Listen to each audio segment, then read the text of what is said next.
నమస్తే. Welcome to Yashoda astrology. So, ఈ వీడియోలో మనం మీ జన్మ లగ్నం గురించి ఎవరు చెప్పని కొన్ని రహస్యాలను తెలుసుకుందాం. సో, ఫస్ట్‌లీ మీ జన్మ సమయంలో ప్రారంభమయ్యే ఆ శక్తివంతమైన క్షణం అదే మీ జన్మ లగ్నం అన్నమాట. సో, టోటల్‌గా ఆ యూనివర్స్‌లో ఉన్న ఆ కర్మస్ గావచ్చు, ఆ పాజిటివ్స్, నెగెటివ్స్ అన్నీ గూడా అక్కడ ఎన్‌క్రిప్ట్ అయిన ఆ యొక్క మైక్రో సెకండ్ అదే లగ్నం. సో, ఈ లగ్నం అనేది చాలా క్లియర్‌గా అండర్‌స్టాండ్ చేసుకోవాల్సుంటుంది. మీ ప్రెజెంట్ లైఫ్‌లో మీరు అనుభవించాల్సిన కర్మలన్నీ కూడా చూపిచ్చేది మీ ఫస్ట్ హౌస్‌లో ఉన్న గ్రహాలు, మీ లగ్నం. ఓకే. లగ్న నక్షత్రం, లగ్న నక్షత్రాధిపతి, లగ్నాధిపతి ఇవన్నమాట. సో, అంటే ఏంటంటే ఈ లగ్నం ఏ రాశిలో పడింది, ఆ రాశ్యాధిపతి ఎవరు అండ్ లగ్నంలో ఏ గ్రహాలున్నాయి, వీటిని బేస్ చేసుకొని మీ వ్యక్తిత్వం గాని, మీ ఆలోచన విధానం గాని, మీరు జీవితంలో అనుభవించాల్సిన కర్మలు గాని, మీ పాత్ గాని ఏదైనా కెరియరు, ఫైనాన్షియల్, రిలేషన్‌షిప్స్, హెల్త్ ఇలాగ వీటిలో పాత్స్ అన్నీ కూడా నిర్ణయించబడతాయి. సో, ఈ లగ్నం అనేది అర్థం చేసుకోవడం చాలా చాలా ముఖ్యం. సో, దీని గురించి చాలా క్లియర్ అండర్‌స్టాండింగ్‌తో చాలా బెటర్‌గా ఈ వీడియోలతో మాట్లాడుకుందాం. సో, ముందుగా వీడియో స్టార్ట్ చేసే ముందు ఏంటంటే ఒక చిన్న మాట. ప్రతి ఆస్ట్రాలజీ వీడియో నేను మన ఛానెల్‌లో అప్‌లోడ్ చేసే ప్రతి ఆస్ట్రాలజీ వీడియో మన ఈ తెలుగు ఆస్ట్రాలజీ కమ్యూనిటీలో చాలా ట్రూ నాలెడ్జ్‌ని మాత్రం అందించాలి అనే ఒక ఉద్దేశంతో చాలా మంచి రీసెర్చ్ చేసి, చాలా మంచి మంచి వీడియోస్ అయితే అప్‌లోడ్ చేస్తున్నాను. సో, ఈ వీడియోకి కూడా చాలా రీసెర్చ్ చేసి నాకు తెలిసిన పాయింట్స్, కొత్త పాయింట్స్ అన్నీ కూడా తెలుసుకొని అండ్ అవన్నీ అప్లై చేసి, చూసి నేను చాలా మంచి ఇన్ఫర్మేషన్ అయితే ఈ వీడియోలో లోడ్ చేసి అప్‌లోడ్ చేస్తున్నాను. సో, మీకు నచ్చితే లైక్ చేయండి. వీడియో అంతా చూసిన తర్వాత మన విశ్వద ఆస్ట్రాలజీ ఛానెల్‌కి సబ్స్క్రైబ్ వర్త్ అనిపిస్తే మీరు సబ్స్క్రైబ్ చేసుకోండి. ఇలాంటి మంచి మంచి వీడియోస్ ఇంకా తీసుకొస్తూనే ఉంటాను. అండ్ ఇంకోటేంటంటే ఈ వీడియో అనేది ఫైనల్‌గా గురుడు యొక్క ప్లేస్‌మెంట్ వరకు చెప్పి ఆపుతాననమాట. ఎందుకంటే వీడియో చాలా లెంతీ అయిపోతుంది. సో, నెక్స్ట్ పార్ట్‌లో కంటిన్యూ చేస్తాను. అది కూడా మీరు కనీసం ఈ వీడియోకి 500-600 లైక్స్ వస్తే నెక్స్ట్ పార్ట్ అనేది రిమైనింగ్ ప్లానెట్స్ అండ్ ఇంకా మిస్టికల్ స్టోరీస్, యాడెడ్ స్టోరీస్, ఇంకా ఇంకొన్ని ఎక్స్‌ట్రా టెక్నిక్స్, మంచి మంచి పాయింట్స్ అంతా కూడా యాడ్ చేసి నెక్స్ట్ వీడియో అనేది చేస్తాననమాట. సో, ఇది ఇలా ఎందుకంటున్నాను అంటే ఇలాంటి వీడియోస్ అనేటివి మీకు నచ్చుతున్నాయా లేదా నాకు కూడా తెలియాలి కదా! మీకు గోచార ఫలితాలు, వార ఫలితాలు, నెలవారీ ఫలితాలు అవి నచ్చుతున్నాయా? లేదా ఆస్ట్రాలజీ లెర్నింగ్ వీడియోస్ కూడా నచ్చుతున్నాయా తెలిస్తే ఇలాంటివి ఇంకా బెటర్‌గా చేస్తాను వీడియోస్. సో, లైక్స్ రాకపోతే సగంలో ఆపేస్తాడేమో అనుకోకండి. నాకొక అండర్‌స్టాండింగ్ కోసం, ఒక ఎక్స్‌పెరిమెంటల్ ట్రయల్‌ని అండర్‌స్టాండింగ్ కోసం నేను ఇది చేస్తున్నాను అనమాట. సో, 500-600 లైక్స్ వస్తే ఖచ్చితంగా ఫర్దర్‌గా నెక్స్ట్ పార్ట్ కూడా చేస్తాను. ఇంకా ఇలాంటివి ఫ్రీక్వెంట్‌గా తీసుకొస్తూనే ఉంటాను. వీక్లీ బేసిస్‌లోనే ఇలాంటి వీడియోస్ అనేవి తీసుకొస్తూ ఉంటాను. ఆస్ట్రాలజీ లెర్నింగ్ వీడియోస్ కావచ్చు, టెక్నిక్స్ కావచ్చు అన్నీ కూడా. సో, లైక్ చేయండి. అంతా చూసిన తర్వాత సబ్స్క్రైబ్ చేసుకోండి. లెట్స్ స్టార్ట్ ద సో, ముందుగా మీరు చూడాల్సింది మీ లగ్నం యొక్క స్వభావం. అంటే చరరాశి, స్థిర రాశి, దుస్వభావ రాశి అని ఉంటది చూడండి. సో, అలాగా మీ లగ్నం అనేది చరరాశిలో పడిందా? స్థిర రాశిలో పడిందా? దుస్వభావ రాశిలో పడిందా? దేంట్లో పడింది అనేది మీరు క్లియర్‌గా అర్థం చేసుకోవాల్సి ఉంటుంది. సో, చరరాశులు అంటే చర, స్థిర, ద్విస్వభావం. మేషం చరరాశి, వృషభం స్థిరరాశి, మిథునం ద్విస్వభావ రాశి. మళ్ళీ సైకిల్ కంటిన్యూ అవుతుంది. కర్కాటకం చరరాశి, సింహం స్థిర రాశి, కన్య ద్విస్వభావ రాశి. సో, ఇట్లా మళ్ళీ కంటిన్యూ అవుతుందన్నమాట సైకిల్ అనేది. సో, చర, స్థిర, ద్విస్వభావ రాశుల్లో ఏ రాశి పడిందనేది చాలా క్లియర్‌గా అర్థం చేసుకోవాల్సి ఉంటుంది. ఒకవేళ గనుక మీ లగ్నం అనేది చరరాశిలో గనుక పడిందనుకోండి. చరరాశి అంటే ఏంటి? మీకు ఆల్‌వేస్ మూవింగ్ ఫ్రీక్వెంట్‌గా మూవ్ అయ్యే ఒక నేచర్ ఉన్న రాశి అనమాట అది. అంటే ఈ మేషం గాని, ఈ కర్కాటకం గాని, ఈ యొక్క తులారాశి గాని, ఇంకా మకర రాశి కానీ, ఇలాంటి రాశుల్లో లగ్నం పడిన వాళ్ళకేంటంటే, ఎంతసేపు ఆలోచన అంటే నిలకడగా లేకుండా ఉండడం గానీ, ఓకే. అంటే ఆల్వేస్ ఒక మూవింగ్, దీనికంటే అది మంచిది, దానికంటే ఇది మంచిది అనే ఒక కన్‌ఫ్యూజన్‌తో అండ్ ఒక దాంట్లో ఫిక్స్‌డ్‌గా ఉండకుండా షిఫ్టింగ్ అవుతూనే ఉండడం గానీ, అండ్ మేషరాశి అంటే ఏంటి, కుజుడు యొక్క ఇది. తొందరపాటుతనం ఎక్కువగా ఉండడం. ఓకే. ఫైరీ నేచర్ అనేది ఎక్కువగా ఉండడం అండ్ యారోగెన్స్ అనేది కోపం అనేది ఎక్కువగా ఉండడం. అండ్ అట్లానే కర్కాటకం అంటే చంద్రుడి యొక్క ఇది అండ్ కర్కాటకంలో గురుడు ఉచ్చ స్థానం పొందుతాడు. కుజుడు నీచ స్థానం పొందుతాడు. అండ్ ఆ యొక్క ఎమోషన్స్ అనేటివి సరిగ్గా అసెస్ చేసుకోలేకపోవడం. ఎమోషనల్ మానిటరింగ్ అనేది సరిగ్గా లేకుండా ఉండడం గానీ అండ్ ఎమోషనల్ డెప్త్ అనేది ఉండడం అండ్ అట్లనే ల్యాండ్స్‌కి సంబంధించిన ఇష్యూస్ అనేటివి ఉండడం. ప్రాపర్టీ ఇష్యూస్‌ని కరెక్ట్‌గా హ్యాండిల్ చేయలేని యొక్క తత్వం ఉండడం. అండ్ అట్లనే సెవెంత్ హౌస్ అనేది మళ్ళీ స్థిర రాశి అవుతది. అంటే నేచురల్ చరరాశి అవుతుంది. నేచురల్ సెవెంత్ హౌస్ అనేది. సో, ఇదేంటంటే మళ్ళీ ఈ ఈ తులా రాశి అంటే మీకు టోటల్‌గా యొక్క శుక్రుడు యొక్క రాశి అవుతుందనమాట. సో, దీనివల్ల ఏంటంటే అట్రాక్షన్ అనేది ఎక్కువగా ఉండడం, అపోజిట్ జెండర్ పైన కావచ్చు, ఇట్లా అట్రాక్షన్స్ అనేది ఎక్కువగా ఉండడము అండ్ ఎంతసేపు ఒక సమాజంలో గుర్తింపు రావాలి, పేరు రావాలి అనే ఒక నేచర్. ఎందుకంటే లగ్నంలో మళ్ళీ చరరాశి అయిన ఈ యొక్క మేషరాశిలో సూర్యుడు ఉచ్చ స్థానం పొందుతాడు కాబట్టి. ఇలా ఉండడం గానీ, ఇలాంటివి చాలా క్యారెక్టరిస్టిక్స్ అయితే ఉంటాయన్నమాట. సో, సింపుల్‌గా ఒక మాటలో చెప్పాలంటే చరరాశి లగ్నంగా పడిన జాతకులు ఏంటంటే ఆల్వేస్ వాళ్ళ ఆలోచనలనేటివి స్థిరంగా ఉండవు. ఎంతసేపు మూవ్ అవుతూనే ఉంటాయి. అటు ఇటు, అటు ఇటు. దీనికంటే అది మంచిది, దానికంటే ఇది మంచిది. ఇట్లా ఎలాంటిది అంటే వృషభం గాని, సింహం గాని, ఈ వృశ్చికం గాని, ఓకే. ఇలాంటి వృశ్చికం ఇంకా కుంభం ఇలాంటి రాశుల్లో గనుక మీ యొక్క లగ్నం అనేది పడిందనుకోండి, ఈ రాశుల్లో ఎప్పుడైనా సరే మీకు హార్డ్ వర్కింగ్ పర్సనాలిటీ ఉంటుందనమాట. ఎంతసేపు అంటే ఒక ఫిక్స్డ్ థాట్స్ అనేటివుంటాయి. ఈ స్థిర రాశిలో పడిన లగ్నం పడిన పీపుల్ ఏంటంటే, ఇప్పుడు ఒక ఆలోచన వచ్చేసిందనుకోండి, దానిపైన ఒక ఫైనల్ వర్డిక్ట్ వచ్చే వరకు ఇంకో దాని మీద షిఫ్ట్ అవ్వలేరు. అంటే ఏంటంటే, ఇప్పుడు ఫర్ ఎగ్జాంపుల్ మీరు మార్నింగ్ లేవగానే ఎవరో మీకు తెలిసిన సబ్జెక్ట్ గురించి ఎవరో ఒకరు మిమ్మల్ని ఒక క్వెషన్ అడిగారనుకోండి. ఓకే. ఆ క్వెషన్ అనేది మీకు తెలుసు. కానీ ఎక్స్‌ప్లనేషన్ కోసం ఎక్స్‌ప్లెయిన్ చేయలేకపోతున్నారు దాన్ని పూర్తిగా. సో, అవతల వాళ్ళకి ఎక్స్‌ప్లెయిన్ చేసే పద్ధతిలో మీరెలా చెప్పాలనేది ఆలోచిస్తూ ఉన్నారనుకోండి. అది టోటల్‌గా 1 అవర్ అయింది, 2 అవర్ అయింది, 3 అవర్స్ అయింది ఆలోచిస్తూనే ఉన్నారు. ఇంకొకరొచ్చి వేరే క్వెషన్ ఏదైనా అడిగినా, లేదా వాళ్ళు ఇంకో క్వెషన్ అడిగినా వాళ్ళు తిట్టడం స్టార్ట్ చేస్తారు. ఎందుకంటే, ఒక దాని మీద స్టిక్ అయిపోయినప్పుడు, ఒక దానికి షిఫ్ట్ అవ్వలేరు ఈజీగా. ఓకే. ఒక వర్క్‌కి స్టిక్ ఆన్ అయిపోయే నేచర్ ఉంటుంది ఇప్పుడు ఎక్కువగా. సో, స్థిర రాశిలో ఉన్న జాతకులకేంటంటే, ఇలాంటి ఒక స్థిర రాశిలో లగ్నం పడిన జాతకులకి ఇలాంటి ట్రైట్స్ అనేటివుంటాయి. అండ్ వృషభ రాశి అనేది స్థిర రాశి మళ్ళీ. వృషభ రాశి అంటే ఏంటి? ఈ యొక్క వృషభం అంటే ఏంటి? ఫస్ట్‌లీ ఎద్దు. ఈ ఎద్దుకున్న నేచర్ ఏంటి? బాగా విపరీతంగా కష్టపడడం గాని, ఓకే. అండ్ దేన్ని లెక్క చేయకుండా వెళ్ళడం గాని, ఇలాంటివంతా కూడా నేచర్ ఉంటుందనమాట. సో, అంటే ఏంటంటే, ఒక పనికి డివోట్ అయిపోతారు పూర్తిగా. ఒక పనికి ఇంక సరెండర్ అయిపోతారు. ఫుల్‌గా వర్క్‌నే చేస్తా ఉంటారనమాట. వర్క్ లోడ్ ఎంతున్నా సరే, దాన్ని క్లియర్‌గా చేసి కంప్లీట్ చేసుకుంటుండడం అనే ఒక నేచర్ అనేది ఉంటుంది. అండ్ అట్లనే ఇంకా ఈ యొక్క సింహరాశి కూడా స్థిర రాశి అవుతది. సో, స్థిర రాశి సింహరాశి అయినప్పుడు, ఈ సింహరాశి అగ్నితత్వ రాశి సూర్యుడు యొక్క రాశి అనమాట. సో, ఆ సూర్యుడు యొక్క నేచర్ అంటే సూర్యుడు యొక్క నేచర్ ఏంటి? అంటే సింహం యొక్క నేచర్ ఏంటి? ఎంతసేపని దేన్నైనా ఒక కసిగా వేటాడి దాన్ని సాధించడం గాని, ఇట్లాంటిది. సో, బేసిక్‌గా స్థిర రాశిలో లగ్నం పడిన జాతకులు ఎప్పుడైనా సరే, విపరీతమైన కసి, ఆ యొక్క కోపం గాదు. బేసిక్‌గా మీకెట్లా చెప్పాలంటే, ఒక తపనంటారు చూడండి, అది ఎక్కువుంటుందనమాట. వర్క్‌కి డివోటెడ్‌గా ఉంటారు. సో, ఇట్లా అంటే ఫిక్స్‌డ్ ఆలోచనలనేటివుంటాయి. ఇంకా ద్విస్వభావ రాశి. ఈ ద్విస్వభావ రాశిలో పడింది, అంటే 2, స్వభావం అంటే 2 స్వభావాలు. ఓకే. సో, అంటే ఏంటంటే డ్యూయల్ నేచర్ అనేది ఉంటుందనమాట. అంటే ఒక్క దాని మీద ఫిక్స్‌డ్‌గా ఉండలేరు. సో, ద్విస్వభావ రాశిలో పడిన వారికేంటంటే కమ్యూనికేషన్ అనేది చాలా ఎక్కువగా ఉంటుంది. ఎందువల్లంటే ఇప్పుడు ఒకేసారి వాళ్ళు ఏదైనా కెరియర్‌లో బిజినెస్ స్టార్ట్ చేయాలనుకున్నారనుకోండి, ఒకేసారి 2, 3 బిజినెస్‌లు చూస్తా ఉంటారు. 2, 3 బిజినెస్‌ల్లో ఉన్న పర్సన్స్‌తో మాట్లాడుతా ఉంటారు. వాళ్ళ నుంచి ఇన్ఫర్మేషన్ తీసుకుంటూ ఉంటారు. సో, ఇలాంటప్పుడు ఏంటంటే ఎక్కువగా వాళ్ళు కమ్యూనికేషన్ యూజ్ చేస్తా ఉంటారనమాట. అండ్ అట్లనే 6థ్ హౌస్ ఎంతసేపైనా ఒక మీకెట్లా చెప్పాలంటే సర్వీస్ బేస్డ్‌గా ఉండడానికి ట్రై చేస్తూ ఉండడం గాని, ఇట్లాంటివి జరుగుతూ ఉంటది. అంటే కన్యా రాశి కూడా ద్విస్వభావ రాశి కాబట్టి. అండ్ ఇంకా అట్లనే ఈ ధనుర్రాశి ద్విస్వభావ రాశి. ఈ ధనుర్రాశి గూడా ఈ గురుడు యొక్క రాశి కాబట్టి అన్నిటిపైన నాలెడ్జ్ ఉంటుంది. ఏది అప్లై చేయలేరు. ఎందుకంటే అది మళ్ళీ 12థ్ హౌస్ పైసెస్. ఇది కూడా గురుడు యొక్క రాశి. అది నేచురల్ 12థ్ హౌస్ అవుతుంది. 12థ్ హౌస్ అంటే ఏంటి? House of isolation and confusions. So, ప్రతి దాని పైన నీకు మీకిప్పుడేంటంటే నీకిప్పుడేంటంటే యాస్ట్రాలజీ పైన అడిగారనుకోండి, దానిపైన ఒక నాలెడ్జ్ ఉంటుంది. ఇంకా టోటల్‌గా స్పోర్ట్స్ వైపు వచ్చేసారనుకోండి, దానిపైన కొంచెం నాలెడ్జ్ ఉంటుంది. ఇంకా లేదా హోటల్ బిజినెస్ అడిగారనుకోండి, దానిపైన కొంచెం నాలెడ్జ్ ఉంటుంది. అంటే ఏది టచ్ చేసినా సరే ప్రతి దాంట్లో నాలెడ్జ్ ఉంటుంది. కానీ దేన్ని ఎగ్జిక్యూట్ చేయలేరు. ఎందుకంటే వాళ్ళకి ఆ యొక్క కన్‌ఫ్యూజ్డ్ స్టేట్ ఉంటుంది. అవతల వాళ్ళకి రికమెండేషన్స్ ఇవ్వడం మాత్రం ఎక్సలెంట్‌గా చేస్తారు. అవతల వాళ్ళకి ఫిలాసఫీ చెప్పమంటే ముందుంటారనమాట. సో, ఇలాంటి ఒక స్వభావం అనేది ఉంటుంది. అండ్ వీళ్ళకున్న బెటర్ క్వాలిటీ ఏంటంటే మల్టీ టాస్కర్స్. ఒకేసారి 2, 3 పనులు చేయగలుగుతారు. ఓకే. ఈవెన్ దో దాంట్లో చిన్న చిన్న మిస్టేక్స్ జరుగుతున్నా వెంటనే రెక్టిఫై చేసుకుంటూ ఒకేసారి 2, 3 పనులు చేసే ఒక నేచర్ అనేది ఈ ద్విస్వభావ రాశిలో డ్యూయల్ సైన్‌లో పడిన వారికి ఉంటుందనమాట. లగ్నం పడిన వారికి. సో, ఇది స్వభావాలకు సంబంధించింది. ఇవి చాలా మెయిన్‌గా చూసుకోవాల్సి ఉంటుంది. ఫస్ట్‌లీ స్వభావం చూసుకొని, ఆ తర్వాత మీరింకా లగ్నంలో ఉన్న ప్లానెట్స్ కావచ్చు అండ్ ఇవన్నీ కూడా చూసుకోవాల్సి ఉంటుంది. అసలు మన వేదిక్ యాస్ట్రాలజీలో లగ్నం అంటే ఏంటంటే టోటల్‌గా మీ బాడీ, మీ ఆరా. ఆరా అంటే తెలుసు కదా! మన చుట్టూ ఫార్మ్ అయ్యుండే ఆ యొక్క లేయర్ అనేది ఇన్విజిబుల్ లేయర్. ఓకే. మీ ఆరా అండ్ మీ యొక్క physical existence what not everything అన్నీ గూడా మొత్తం మీ లైఫ్ అనేది స్టార్ట్ అయ్యేదే అసలు అక్కడి నుండి. మీరు అనుభవించాల్సిన కర్మలన్నీ చూపించేదే లగ్నం. లగ్నంలో ఉన్న ప్లానెట్స్ ఏవైతే ఉన్నాయో, ఆ ప్లానెట్స్ యొక్క కర్మాస్ అనేటివి మీరు ఈ లైఫ్‌లో ఫుల్‌ఫిల్ చేయాలి. లేదంటే అవి నెక్స్ట్ క్యారీ ఫార్వర్డ్ అయ్యి నెక్స్ట్ లైఫ్‌లో అవి అన్‌ఫుల్‌ఫిల్డ్ కర్మాస్‌గా మారుతాయన్నమాట. మీరు గమనించుకుంటే మీ థర్డ్ హౌస్‌లో ఉన్న గ్రహాల యొక్క ప్లేస్‌మెంట్ అనేది మీ పాస్ట్ లైఫ్ కర్మను చూపిస్తుంది.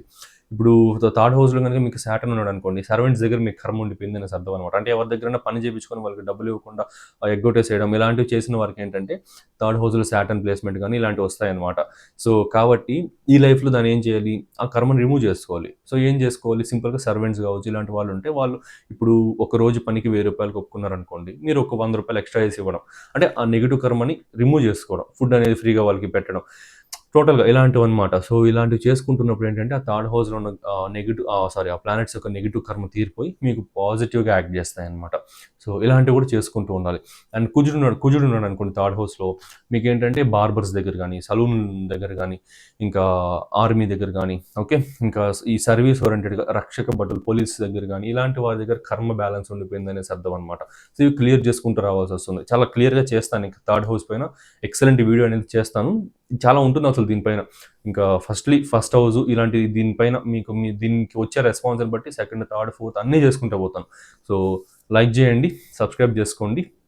ఇంకా చూసుకుంటే మనకి ఈ లగ్నంకి బేస్ చేసుకొని రాజయోగాస్ ఫామ్ అవుతూ ఉంటాయి. సో, లగ్నం బేస్ చేసుకుని రాజయోగాస్ ఫామ్ అవ్వడం అంటే ఏంటంటే, మీ లగ్నాధిపతి, ద్వితీయాధిపతి కలిసారనుకోండి అది ధనయోగం.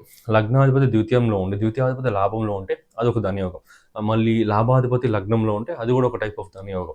మళ్ళీ ఈ లగ్నాధిపతి, అష్టమాధిపతి కలిసారనుకోండి అరిష్ట యోగం. అంటే ఏదైనా నెగెటివ్ యోగా గాని, పాజిటివ్ యోగా గాని ఏది జరగాలన్నా మీ లగ్నాధిపతి లగ్నం అనేది మెయిన్. మళ్ళా లగ్న అధియోగం. లగ్న అధియోగం చాలా పవర్‌ఫుల్ యోగం. లగ్నం నుంచి 6థ్, 7థ్, 8థ్ హౌసెస్‌లో ఓకే. లగ్నం నుంచి అపోజిట్‌లో 6థ్, 7థ్, 8థ్ హౌసెస్‌లో మీకు శుభగ్రహాలు లైక్ గురుడు, శుక్రుడు, బుధుడు ఓకే. ఈ పూర్ణచంద్రుడు, శుక్లపక్ష చంద్రుడు ఇలాంటి వాళ్ళు ప్లేస్ అయ్యారంటే అది లగ్న అధియోగం. ఎలాంటి ఇష్యూస్ వచ్చినా సరే చాలా సింపుల్‌గా హ్యాండిల్ చేసుకుంటూ ఉంటారు. ఒక డివైన్ బ్లెస్సింగ్ ఉంటుంది బేసిక్‌గా. డివైన్ బ్లెస్సింగ్‌తో మూవ్ అయిపోతూ ఉంటారు. సో, ఇట్లనమాట. సో, ఇదంతా కూడా యోగాస్ అనమాట. యోగాస్ పైన కూడా ఇంకా మంచి డెడికేటెడ్ వీడియో చేస్తాను. దీంట్లో ఏంటంటే అన్నిటి మీద ప్రతిదాన్ని టచ్ చేసి ఒక బేసిక్ అండర్‌స్టాండింగ్ ఇస్తాను. ఇంకా ఫర్దర్ పార్ట్స్‌లో ఇంకా బెటర్ అండర్‌స్టాండింగ్ తీసుకొస్తాను. సో, ఇంకా లగ్నంలో ప్లేస్ అయిన గ్రహాలు ఎలాగైతే మీ జన్మ లగ్నం బేస్ చేసుకొని వాటి తత్వాలు ముఖ్యమో, లగ్నంలో ప్లేస్ అయిన గ్రహాల యొక్క తత్వము, ఆ గ్రహాలు రిప్రజెంట్ చేసే నేచరు అవి కూడా చాలా ముఖ్యం అనమాట. ఇవి ఇంకా పవర్‌ఫుల్ ఇంపాక్ట్ చూపిస్తుంది. నేను ఇంతకుముందు చెప్పినట్లుగా లగ్నంలో ప్లేస్ అయిన గ్రహాలు మీ ప్రెజెంట్ లైఫ్‌లో మీరు చేయాల్సిన కర్మలనేది రిప్రజెంట్ చేస్తది. ఆ గ్రహాల ఆధారితంగానే మీ ఫిజికల్ స్ట్రక్చర్ కూడా మారుతుంది. ఓకే. ఒక్కొక్కటిగా చెప్పుకుంటూ వస్తే మొదటగా ఫస్ట్ హౌస్‌లో సూర్యుడు ఉన్నాడనుకోండి. సూర్యుడు అంటే ఎవరు? గ్రహాల రాజు.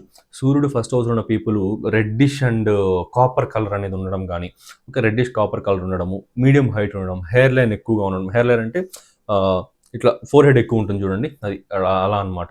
సో, హెయిర్ లైన్ ఎక్కువగా ఉండడము, స్ట్రాంగ్ పర్సనాలిటీ ఉండడం అండ్ సెల్ఫ్ సెంటర్డ్ అంటే ఏంటంటే ముందు నాకు జరగాలి. తర్వాత అవతల వాళ్ళకి. ఓకే. సెల్ఫ్ సెంటర్డ్ పర్సనాలిటీ అంటే ఏంటంటే ఫస్ట్ వాళ్ళకి జరిగిపోవాలి ఏదైనా సరే. ఆ తర్వాత ఆలోచిస్తారు అవతల వాళ్ళ గురించి కావాలంటే. ఆ నీడ్స్ అన్ని ఫుల్‌ఫిల్ చేసుకొని ఆ తర్వాత అవతల వాళ్ళకి ఎంత కావాలంటే అంత నీడ్ అనేది ఉంటే దానికి కావాల్సినట్టు ప్రొవైడ్ చేయగలుగుతారనమాట. సెల్ఫ్ సెంటర్డ్ పర్సనాలిటీ ఉంటుంది. అండ్ ఐడెంటిటీ కోసం ఓకే. గుర్తింపు, పేరు కోసం పాకులాడుతా ఉంటారు. తపన పడుతా ఉంటారు. అంటే ఇది ఒకవేళ సూర్యుడు అఫెక్ట్ అయిపోయాడనుకోండి, అనవసరమైన యారోగెన్స్, అనవసరమైన కోపాలు, పనికిమాలిన కోపాలంటారు చూడండి. ఎక్కడ ఉపయోగించాలో అక్కడ కాకుండా ప్రతి చోట అన్నిటికి ఒకే మంత్రం అన్నట్టుగా ప్రతి చోట కోపపడడం గాని, ఇలాంటివి చేసే వాళ్ళంతా కూడా సూర్యుడు అఫ్లిక్ట్ అయిన పీపుల్ అనమాట. అండ్ అవసరమైన సందర్భాల్లో లో సెల్ఫ్ కాన్ఫిడెన్స్ ఉండడం, అవసరమైన సందర్భాల్లో నేను తోపు, తురుం, నేను హీరో ఇట్లా ఫీల్ అయిపోవడం. ఇట్లాంటి ఒక నేచర్ అనేది ఫస్ట్ హౌస్‌లో సూర్యుడు అఫ్లిక్షన్‌లో ఉన్న పీపుల్‌కి ఇలాంటిది కొంచెం నెగెటివ్ సైడ్ ఆఫ్ ఇదనమాట. అండ్ ఇంకా చూసుకుంటే ఒకవేళ పాజిటివ్‌గా ఉన్నాడనుకోండి, నేమ్, ఫేమ్, రికగ్నైజేషన్ బావుంటుంది. లిమిటెడ్ టాక్స్ అనేది మాట్లాడతారు. చాలా తక్కువగా మాట్లాడతారు. చాలా మంచి గుర్తింపు ఉంటుంది. వాళ్ళకి నచ్చితే చేస్తారు. లేదంటే మొహం మీద నో చెప్పగలుగుతారు. ఇలాంటి ఒక నేచర్ అనేది ఉంటుందనమాట. అండ్ అబ్జర్వింగ్ కెపాసిటీ ఎక్కువుంటుంది. అందరూ మన గురించి ఏమనుకుంటున్నారు తెలుసుకోవాలి ముందు. అందరూ మన గురించి ఏమనుకుంటున్నారు అనేసి ఎవరో ఒకరి ద్వారా అడిగి తెలుసుకోవడం గాని, లేదా వాళ్ళే గమనిస్తూ ఉండడం గాని, ఇలాంటి ఒక నేచర్ అనేది ఎక్కువుంటుందనమాట. లీడర్‌షిప్ క్వాలిటీస్ ఎక్కువగా ఉంటాయి. అండ్ ఇంకోటి నేను ఇక్కడ అఫ్లిక్షన్ అని చెప్పాను గానీ, అఫ్లిక్షన్ ఎట్లా అవుతాడో చెప్పలేదు గదా! సూర్యుడు గనుక నీచ స్థానమైన ఈ యొక్క తులారాశిలో గాని, లేదా శత్రుక్షేత్రాలైన మకర, కుంభ రాశుల్లో గాని, ఇంకా ఇలాంటి రాశుల్లో ప్లేస్ అయ్యుండి, ఈ ఎనిమీ హౌసెస్, నీచ స్థానాలు, శత్రు నక్షత్రాలు ఓకే. లేదా రాహు, కేతుతో కలిసున్న ఇలాంటి అఫ్లిక్షన్ అనేది కొంచెం ఏర్పడుతుందనమాట. ఇది కొంచెం గమనించుకోవాల్సి ఉంటుంది. నెక్స్ట్ ఇంకా ఫస్ట్ హౌస్‌లో చంద్రుడు. ఫస్ట్ హౌస్‌లో చంద్రుడు ఉన్నప్పుడు ఏంటంటే చాలా సెన్సిటివ్‌గా ఉంటారు. ఫస్ట్ పాయింట్ చాలా సెన్సిటివ్‌గా ఉంటారు. ఎమోషనల్‌గా ఉంటారు. చాలా అట్రాక్టివ్‌గా, ఆకర్షణీయంగా ఉంటారు. విపరీతమైన ఎమోషనల్ డెప్త్ కలిగి ఉంటారు. వైట్ కాంప్లెక్షన్ ఉంటుంది. పెద్ద కళ్ళు అనేది ఉంటాయన్నమాట. సో, ఇలా ఉన్న వారికంతా అంతా ఏంటంటే చంద్రుడు యొక్క ప్లేస్‌మెంట్ అనేది ఉన్న వారికి ఈ ఈ యొక్క ట్రైట్స్ అనేటివుంటాయి. ఇంకా మానసికంగా చూసుకుంటే హాస్పిటాలిటీ ఎక్కువుంటుంది. కేరింగ్ అనేది ఎక్కువుంటుంది. ఓకే. అండ్ అవతల వాళ్ళు కొంచెం నవ్వినా, వీళ్ళ గురించి మంచిగా అనుకున్నా విపరీతంగా పొంగిపోతారనమాట. సో, ఇట్లా ఉండడం అంటే కేరింగ్ అనేది అవతల వాళ్ళకి చూపించడం గాని, అవతల యానిమల్స్ గావచ్చు, హ్యూమన్స్ గావచ్చు ఎవరికైనా సరే కేరింగ్ అనేది చాలా ఎక్కువగా చూపిస్తా ఉంటారు. ఒకవేళ అఫ్లిక్ట్ అయితే మాత్రం అఫ్లిక్షన్స్ అంటే ఇంతకుముందు సూర్యుడికి చెప్పినట్లుగా రాహువు గాని, కేతువు గాని, ఈ యొక్క శనితో గాని లేదా ఈ నీచ స్థానమైన వృశ్చిక రాశిలో గాని, శత్రుక్షేత్రాల్లో గాని ఆహ్, క్షీణ చంద్రుడుగా గాని ఉంటే ఒకవేళ చంద్రుడు పూర్ణచంద్రుడైనా, క్షీణ చంద్రుడైనా కేతువుతో పాటు కలిసున్నాడనుకోండి, అసలు అది టూ మచ్ అఫ్లిక్షన్ విపరీతంగా సోషల్ యాంగ్జైటీ, సోషల్ ఫియర్స్ అంటే పబ్లిక్‌లో ఎక్కువగా ఉండలేరనమాట. ఇంట్రోవర్ట్స్ అంటారు చూడండి ఎక్కువగా వీళ్ళే ఉంటారు ఇంట్రోవర్ట్స్‌గా. పబ్లిక్‌లో ఎక్కువగా ఉండలేరు. అంటే ఎవరేమనుకుంటా ఉన్నా మనల్నే చూసి ఏమైనా అనుకుంటున్నారేమో. ఫర్ ఎగ్జాంపుల్ ఒక రోడ్‌లో పోతా ఉన్నారు మీరు. రోడ్‌లో పోతుంటే ఒక గ్రూప్ ఆఫ్ పీపుల్ ఎక్కడైనా నవ్వుకుంటున్నారనుకోండి. మనల్ని చూసి నవ్వుతున్నారేమో, మన నడక చూసి నవ్వుతున్నారేమో, మనం సరిగ్గా నడవట్లేదేమో అని వెంటనే ఇట్లా పోస్చర్ సెట్ చేసుకోవడం. ఇట్లాంటివంతా కూడా ట్రైట్స్ అనేటివి ఉంటాయి. సో, ఒక చిన్న ఎగ్జాంపుల్ తీసుకుంటే నాకు ఒక క్లయింట్ వచ్చాడనమాట. ఒక 1 ½ మంత్ బ్యాక్. ఓకే. ఒక క్లయింట్ వచ్చాడు. అతనికేంటంటే చంద్రుడు కేతు నక్షత్రం పైన, మఖా నక్షత్రం పైన ప్లేస్ అయ్యున్నాడు. సో, అనుకుంటాను. ఆ యొక్క నక్షత్ర కరెక్ట్‌గా తెలీదు. అశ్విని, మఖాన, మూలాన కరెక్ట్‌గా తెలీదు. కాకపోతే చంద్రుడు కేతు నక్షత్రాల్లో ప్లేస్ అయ్యున్నాడు. సో, అతనేంటంటే నేను కన్సల్టేషన్ చెప్తూనే ఉన్నాను. యాంగ్జైటీ ఫీల్ అయిపోయాడు. యాంగ్జైటీ ఫీల్ అయిపోయి కన్సల్టేషన్‌ని హాఫ్ వేలో స్టాప్ చేసి అతను ఎండ్ చేసేసాడు పూర్తిగా. మళ్ళీ నాకు చెప్పండి రిమైనింగ్ చెప్పండి అని కూడా అడగలేదనమాట. నేను అసలు సీరియస్‌గా కూడా ఏం చెప్పలేదు పెద్ద పెద్ద విషయాలు కూడా. సింపుల్‌గా ఉన్నది మామూలుగా చెప్పుకుంటూ పోతాను. ఏదన్నా కొంచెం నెగెటివ్‌గా సీరియస్‌గా ఉన్నా కూడా అంత భయపెట్టే విధంగా అసలు చెప్పను నేను ఎప్పటికి కూడా. అలా చెప్పను. ఎలా అర్థం చేసుకునే విధానంలోనే చాలా కామ్‌గా, చాలా కూల్‌గా అర్థమయ్యే విధానంలోనే దాన్ని పూర్తిగా కన్వే చేస్తాను. సో, అలా చేస్తున్న నాకే అతను పూర్తిగా యాంగ్జైటీ ఫీల్ అయిపోయాడు నా దగ్గరే. యాంగ్జైటీ ఫీల్ అయిపోయి స్టాప్ చేశాడనమాట. సో, ఇట్లా ఏంటంటే ఆ చంద్రకేతువుల కాంబినేషన్ ఉన్నప్పుడు ఏంటంటే ఇలాంటి ఒక typical anxiety situations, anxiety attacks అనేటివి ఎక్కువగా ఉంటాయన్నమాట. పబ్లిక్ ఫియర్స్ టూ మచ్‌గా ఉంటాయి. సో, ఇలా అనమాట. ఇదొక చిన్న ఎగ్జాంపుల్. సో, ఇది మీలో కూడా ఉంటే కామెంట్ చేయండి. ఇంకా నెక్స్ట్ మార్స్ ఇన్ లగ్న. కుజుడు లగ్నంలో గనుకుంటే చాలా యాస్థెటిక్‌గా ఉంటారు. చాలా బోల్డ్‌గా, చాలా ఫైరీ ఎనర్జీ. కోపం ఎక్కువగా ఉంటుంది. చూడడానికి చాలా గట్టి శరీరం ఉంటుంది. అండ్ ఎప్పుడెప్పుడు గొడవ పడదామా అనే ఒక నేచర్ ఉంటుంది చూడండి. కొంతమందిని చూస్తా ఉంటే సో, అలాంటి నేచర్ అనేది ఉంటుంది. అండ్ అట్లనే ఏంటంటే ఒకవేళ కుజుడు కనుక అఫ్లిక్ట్ అయ్యాడనుకోండి. ఈ రాహుకేతు యొక్క శని వీళ్ళతో కలిసి కొంచెం నీచ క్షేత్రాలు, శత్రు క్షేత్రాల్లో కూడా అఫ్లిక్షన్స్ అయితే పొందాడు అంటే ఖచ్చితంగా ఈ మేనమామలతో గాని, సిబ్లింగ్స్‌తో గాని వీళ్ళతో కొంచెం ఆ యొక్క మనస్పర్ధలైతే ఉంటాయన్నమాట. అండ్ ల్యాండ్స్ విషయంలో, ప్రాపర్టీస్ విషయంలో, రియల్ ఎస్టేట్ విషయంలో కొంచెం ఫెయిల్యూర్స్ అనేటివి ఎక్కువగా ఉండడం. అండ్ కొంచెం లిటిగేషన్స్ అనేటివి ఎక్కువగా ఉండడం. కోర్ట్ కేసెస్ అనేటివి రన్ అవుతూ ఉండడం. ఇలాంటివి జరుగుతా ఉంటాయి. ఈ పాయింట్ ఏంటంటే కుజుడు స్ట్రాంగ్‌గా ఉన్న జాతకాలకి ఏంటంటే అప్పులనేది ఎక్కువగా ఉంటాయన్నమాట. సో, గమనించొచ్చు మీరు చాలా చార్ట్స్‌లో గమనించొచ్చు. సో, అప్పులు గావచ్చు లేదా ప్రెషర్స్ గావచ్చు, పీపుల్స్‌తో గొడవలు గావచ్చు ఎక్కువగా ఉంటాయి. ఆ సర్కిల్‌లో వాళ్ళకి సగానికి సగం మంది శత్రువులే ఉంటారు. ఇలాంటి ఒక నేచర్ అనేది, ఇలాంటి ఒక ట్రైట్స్ అనేటివి ఉంటాయన్నమాట. సో, నెక్స్ట్ ఇంకా ఈ లగ్నంలో బుధుడు గనుక ఉన్నాడు అంటే అసలు too much intellectuality, too much ఇంటెలిజెంట్‌గా ఉండడం గాని, అండ్ అట్లనే ఈ యొక్క ఆహ్, చాలా జీనియస్ మైండ్ అనేది ఉండడము, యంగ్‌గా కనిపించడం. ఎందుకంటే బుధుడు చిన్న పిల్లవాడు. చాలా ఏజ్ కంటే యంగ్‌గా కనిపించడం. 40 ఇయర్స్ అయినా కూడా ఏ 30 28 అన్నట్టుగా కనిపిస్తా ఉంటారనమాట. చాలా యంగ్‌గా కనిపించడం గాని ఇలాంటివి ఉంటాయి. ఒకవేళ బుధుడు గనక తన స్వక్షేత్రాలైన కన్యా రాశి గాని, మిథున రాశిలో గాని ప్లేస్ అయ్యి ఉండి అది మీ లగ్నం అయిందనుకోండి, ఖచ్చితంగా చాలా జీనియస్ మైండ్ అనేది ఉంటుందనమాట. ఆ జీనియస్ మైండ్‌ని మీరు ప్రపంచంలోకి తీసుకురాగలుగుతున్నారా? పబ్లిక్‌కి చూపించుకోగలుగుతున్నారా లేదా అనేది మిగతా ప్లేస్‌మెంట్స్ పైన ఆధారపడి ఉంటుంది.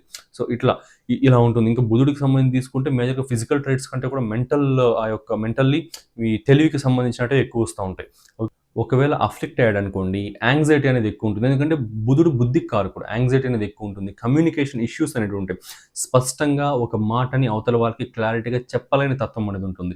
అంటే ఫుల్లు క్లారిటీ ఉండదు ఆ విషయం పైన. బాగా చెప్పాలి, ఎట్లైనా బాగా చెప్పేసేయాలని ఒక క్లారిటీ ఉంటది. అవతల వాళ్ళకి తీరా చెప్పే టైంకి జంబుల్ చేసేస్తారు. వెనకది ముందుకి, మధ్యలో ఫస్ట్, లాస్ట్‌కి ఇట్లా జంబుల్ చేసేసి ఎట్లంటే అట్లా చెప్పేసి అవతల వాళ్ళకి అర్థం కాకపోగా కన్‌ఫ్యూజన్ చేస్తారు. వాళ్ళకి తెలిసింది కూడా పోయేలా చేస్తారు. సో, ఇట్లా అఫ్లిక్షన్ అనేది ఉంటుంది. ఇలా కమ్యూనికేషన్‌లో అఫ్లిక్షన్ అనేది ఉంటుందనమాట. బుధుడు గనుక చార్ట్‌లో అఫ్లిక్ట్ అయ్యి ఉన్నాడు అంటే. ఇంకా బ్యాక్ పెయిన్ గూడా ఉండడం గానీ, అలాంటివి నర్వస్ సిస్టమ్ ఇష్యూస్ ఉండడం, బాడీ షివర్స్ అనేటివి ఎక్కువగా అవ్వడం, అడ్రినలైన్ రషెస్ అనేటివి ఎక్కువగా జరగడం బాడీలో, షివరింగ్ అనేది ఎక్కువ ఉండడం, ఇలాంటివి జరుగుతూ ఉంటాయన్నమాట. సో, నెక్స్ట్ ఇంకా గురుడు లగ్నంలో ఉంటే, గురుడు లగ్నంలో ఉన్నప్పుడు ఏంటంటే, చాలా వైజ్ నేచర్, చాలా స్పిరిచ్యువల్ నేచర్, చాలా నాలెడ్జబుల్ పర్సన్. విపరీతమైన నాలెడ్జ్ అనేది ఉంటుందన్నమాట. అవతల వాళ్ళు బాగుండాలి, ఖచ్చితంగా బాగుండాలి అని కోరుకునే ఒక మనస్తత్వం అనేది ఉంటుంది. సో, మీరు గమనిస్తే కొన్ని కొన్ని సందర్భాలు మీ లైఫ్‌లో ఇది ఎక్స్‌పీరియన్స్ చేసే ఉంటారు. కొంతమంది పర్సన్స్‌ని చూస్తే ఓకే. కొంతమంది పర్సన్స్‌ని చూస్తే చాలా విషయం తెలిసిన మనిషి. ఈ పర్సన్‌తో మాట్లాడితే మనకేదైనా కొంచెం బెనిఫిట్ అవుతుంది అన్నట్టుగా గానీ, లేదా వాళ్ళని చూడంగానే మీకే తెలియకుండా ఒక గుడ్ ఫీల్ రావడం గానీ, ఓకే. ఒక పాజిటివ్ ఆరాని చూసినట్టుగా ఒక గుడ్ ఫీల్ రావడం. అండ్ మీకే తెలియకుండా కొంచెం చిన్న స్మైల్ అనేది మీ ఫేస్ పైన రావడం లాంటివి జరుగుతా ఉంటుంది. ఓకే. ముక్కు, మొహం తెలియని వ్యక్తి అయినా సరే. అలాంటి వారికేంటంటే లగ్నంలో గురుడు ఉండడం గానీ, గురుడు ఇంపాక్ట్ ఉండడం గానీ, ఇన్‌ఫ్లూయెన్స్ అనేది ఉండడం గానీ జరుగుతా ఉంటదనమాట. గురు నక్షత్రాల్లో లగ్నం పడడం ఇట్లాంటివి. ఓకే. సో, ఈ ట్రైట్స్ అనేటివుంటాయి. ఇంకా గురుడు ఒకవేళ లగ్నంలో ఉండి, పంచమంలో శని గాని, ఈ యొక్క రాహు గాని, ఇలాంటి ప్లేసెస్ గనక ఇలాంటి ప్లానెట్స్ గనక ప్లేస్‌మెంట్స్ అయ్యాయనుకోండి, ఫిలాసఫీ చెప్పడం అనేది ఒక ఎత్తు గాని, విపరీతంగా అవతల వాళ్ళు విసుక్కుంటా ఉంటే కూడా చెప్తానే ఉంటారు. అసలు ఫస్ట్‌గా ఏంటంటే చాలా ధర్మంగా ఉంటారు. ఫిలాసఫీ అనేది ఎక్కువ చెప్తా ఉంటారు. అవతల వాళ్ళు బాగుపడాలి అనే ఒక నేచర్ అనేది ఎక్కువుండి చెప్తా ఉంటారు. వాళ్ళకి ఒక వీళ్ళ లైఫ్ ఎక్స్‌పీరియన్సెస్ బేస్డ్‌తో వాళ్ళకి జీవితం బాగుపడాలని వాళ్ళకి అన్ని విషయాలన్నీ చెప్తా ఉంటారు. పరిజ్ఞానం అనేది ఇస్తా ఉంటారు. ఒకవేళ ఇంతకుముందు చెప్పినట్లుగా రాహు గాని, శని గాని పంచమ స్థానాల్లో ఉన్నారనుకోండి, అవతల వాళ్ళకి అది కావాల్సిన ఇన్ఫర్మేషన్ వచ్చేసి అది ఓవర్‌లోడ్ అయిపోయి వాళ్ళకి విసుగొచ్చేస్తా ఉంటే కూడా వీళ్ళకి అర్థం కాదు. వాళ్ళు విసుక్కుంటున్నారు. వాళ్ళకి ఇది నచ్చట్లేదు. లిమిట్ చేయాలి ఇక్కడ అని అర్థం కాదు. చెప్తానే ఉంటారు ఫిలాసఫీ అనేది. ఏదో పెద్ద మహాజ్ఞాని, విపరీతమైన జ్ఞానిలాగా చెప్తానే ఉంటారనమాట. ఎందువల్ల? పంచమ స్థానం, బుద్ధి స్థానం, అనాలిసిస్‌కి సంబంధించిన స్థానం. అవతల వాళ్ళు ఎలా అనుకుంటున్నారు, మన గురించి ఏమనుకుంటున్నారు అనేది అనలైజ్ చేసే శక్తి. సో, ఆ బుద్ధి స్థానంలో శని పడ్డాడనుకోండి డిలే. అనలైజ్ చేయలేరు. అంత ఈజీగా పట్టుకోలేరు. క్యాచ్ చేయలేరు. తొందరగా గ్రాబ్ చేయలేరు. ఇది. రాహు పడ్డాడనుకోండి అతిగా ఊహించుకుంటారు. ఇంకా కావాలనుకుంటున్నాడేమో, ఇంకా కావాలనుకుంటున్నాడేమో అనుకోని చెప్తానే ఉంటారనమాట. ఇలాంటిది. సో, కేతు ఉన్నాడంటే ఏంటంటే లిమిటెడ్‌గానే చెప్తారు. కేతు స్పిరిచువాలిటీకి సంబంధించి, డిటాచ్‌మెంట్‌కి సంబంధించి అలాంటి ప్లానెట్ కాబట్టి. సో, ఇలా కేతు ఉంటే ప్రాబ్లమ్ లేదు. శని గాని, రాహు ఉంటేనే కొంచెం ఇలాంటి రైట్స్ ఉంటాయన్నమాట. ఇంకా నేచురల్ ఫోర్త్ హౌస్‌లో ఉచ్చస్థానం పొందుతారు కాబట్టి మదర్ పైన విపరీతమైన కేరింగ్ అనేది ఉండడం. మదర్ అంటే చాలా ఎక్కువ ఇష్టం అనేది ఉండడం గానీ, అండ్ అట్లనే ప్రాపర్టీస్ విషయంలో ఏదన్నా గొడవలు జరుగుతా ఉంటే వీళ్ళు లగ్నంలో గురుడున్న పీపుల్ గాని అక్కడ ఇన్వాల్వ్ అయ్యారంటే ఆ ప్రాపర్టీ ఇష్యూ అనేది పూర్తిగా క్లియర్ అయిపోతుంది. అసలు ఎవరెవరికి ఏమేమి రావాలనేది క్లియర్‌గా వీళ్ళు అనాలిసిస్ చేసి చెప్పగలుగుతారనమాట. వీళ్ళ మాటకి అక్కడ శక్తి ఉంటుంది. సో, ఇట్లాంటి ఒక ట్రైట్స్ కూడా కలిగి ఉంటారనమాట. సో, ఎవరికైనా property issues, legal issues, litigations properties రిలేటెడ్‌గా ఉంటే లగ్నంలో గురుడున్న పీపుల్ గనక తీసుకెళ్ళి అక్కడ కూర్చోబెట్టుకుంటే అది అక్కడికక్కడే క్లియర్ అయిపోతుంది ఆ ప్రాబ్లమ్ అనేది. ఇలాంటివి ఉంటుంది. సో, ఇదనమాట ఈ వీడియోకైతే గురుడు ప్లేస్‌మెంట్ వరకు చెప్పాను. ఇంకా ఫర్దర్‌గా శుక్రుడు, శని, రాహు, కేతు ఈ ప్లానెట్స్ లగ్నంలో ఉంటే ఎలా ఉంటుంది? అండ్ ఆ లగ్న నక్షత్రాల ఇన్‌ఫ్లూయెన్స్ ఎలా ఉంటుంది? అసెండెంట్ నక్షత్రం అంటారు. ఆ అసెండెంట్ నక్షత్రం అనేది ఎంత ఇంపార్టెంటు. అండ్ అట్లనే లగ్నాధిపతి ఒక్కొక్క భావంలో ఒక్కొక్క గ్రహంతో కలిసి ఉంటే ఎలాంటి రిజల్ట్స్ ఇస్తాడు. ఇంకా ఎక్సలెంట్ వీడియో ఇది చెప్తా పోతా ఉంటే అసలు ఎన్ని పార్ట్స్ వస్తాయో కూడా తెలీదు. సో, ఇంకా మంచి మంచి వీడియోస్ అయితే చేస్తాను. సో, లిమిటెడ్‌గా మీకు అర్థమయ్యేటట్లుగా ఒక మంచి అండర్‌స్టాండింగ్ అయితే తీసుకొనొస్తాననమాట. సో, మీకు నచ్చితే నేను చెప్పాను కదా ఫస్ట్‌లో ఓ 500-600 లైక్స్ అనేది కంప్లీట్ ఈ యొక్క వీడియోకైతే వచ్చింది అంటే ఖచ్చితంగా నేను సెకండ్ పార్ట్ అనేది చేస్తాను అనమాట. అండ్ ఇలాంటివన్నీ మీకు నచ్చుతున్నాయో లేదో నాకు ఒక అండర్‌స్టాండింగ్ కోసం మాత్రమే ఇలా చెప్తున్నాను. సో, అదనమాట. సో, ఇంతవరకు చూసారంటే మీకు నచ్చే ఉంటుంది ఆబ్వియస్‌లీ. సబ్స్క్రైబ్ చేసుకోండి. ఇలాంటి మంచి మంచి వీడియోస్ ఇంకా ఎక్సలెంట్ వీడియోస్ అనేవి తీసుకొస్తూ ఉంటాను. అండ్ మన ఛానెల్‌ని విజిట్ చేయండి. ఈ జూలై మంత్ రాశి ఫలితాలనైతే అప్‌లోడ్ చేశాను. చూసి తెలుసుకోండి. Thank you.